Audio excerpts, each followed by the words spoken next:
Little room for optimism this morning, with both sides pointing fingers and really digging in their heels. To be clear, there isn't even a vote scheduled yet in the Senate. Here's the bottom line. It is the last day of President Trump's first year in office, and the country is barreling toward a different S word: shutdown. This morning, the clock is racing toward a possible government shutdown, with a stalemate in the Senate, where Democrats are poised to block a short-term spending bill to keep the government running.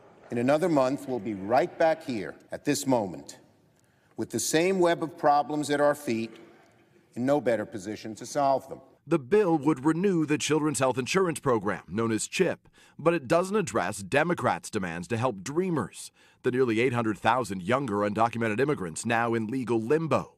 Republicans insist that the immigration issue should be solved separately. But the reason we're here right now is our friends on the other side say, solve this illegal immigration problem right now, or we're going to shut the government down. That is a fact. That's not spin. That's a fact. Democrats contend there's no time to spare, with a March deadline for Dreamers looming. There's an urgency in their lives because of the uncertainty of tomorrow. Whether tomorrow will mean deportation for themselves and their families. Late Thursday, in a near party line vote, the House approved the Republican plan. Speaker Paul Ryan trying to turn up the pressure on Democrats. Do not shut down the federal government. Do not jeopardize funding for our military and for our national security. It is risky, it is reckless, and it is wrong. President Trump in Pittsburgh accusing his political opponents of trying to score points. The Democrats want to see a shutdown to get off this subject because this subject is not working for them.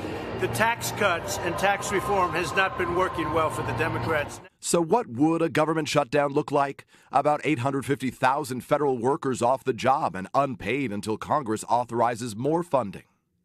Essential services like TSA screening, Border Patrol, and FBI investigations would continue, along with U.S. military operations. But half of the Health and Human Services Department employees would be furloughed, including 61% of those at the CDC, during a deadly flu epidemic sweeping the nation. Even as the likelihood of a shutdown grows, President Trump this afternoon is scheduled to head to Mar-a-Lago, his Florida estate, for the weekend, where Bloomberg reports the president is hosting a one-year anniversary gala, tickets starting at $100,000 a couple. A White House official this morning tells me there are discussions right now whether the president will still travel if a shutdown becomes more likely. Savannah and Hoda. All right, Peter Alexander starting us off. Thank you. Hello, Today fans. Thanks for checking out our YouTube channel. Subscribe by clicking that button down there and click on any of the videos over here to watch the latest interviews, show highlights, and digital exclusives.